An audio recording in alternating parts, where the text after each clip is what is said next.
বিসমিল্লাহির রহমানির রহিম। প্রিয় এবং সম্মানিত শ্রোতামণ্ডলী, আমি শেখার মহল্লার বানিয়াচং উপজেলার শেখার মহল্লার পশ্চিম দিকে আসলাম। একটি জমিতে আসলাম। এই জমিতে গইডা চাষ হচ্ছে, খুব সুন্দর গইডা চাষ। গইডা চাষ করতে কৃষক ভাই উপরে আমরা যে মাছাল দিয়েছে, আমরা উপরে বাঁশের মাছাল দিয়েছে, মাছাল দিয়ে গইডা চাষ করেছে। খুব সুন্দর গইডা চাষ হয়েছে। আমি আপনাদেরকে সুন্দর গইডা চাষ দেখাচ্ছি।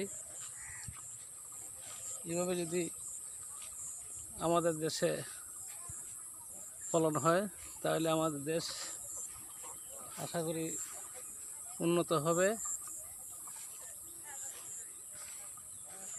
কৃষক ভাইরা বানিয়াচং উপজেলা শেখার মহল্লার পশ্চিম দিকে অনেক কৃষি জমি চাষ করে, ধান জমি চাষ করে, ধানের পাশাপাশি গইডা, মরিচ ইত্যাদি চাষ করে।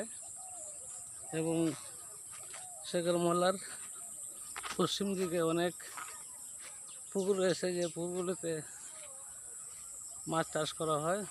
সম্ভবত অনেক পুকুরেই বৈজ্ঞানিক পদ্ধতিতে চাষ করা হয়। আমি যে জমিটি গইডা চাষের যে জমিটি দেখাচ্ছি, তার পশ্চিম দিকে একটি পুকুর রয়েছে।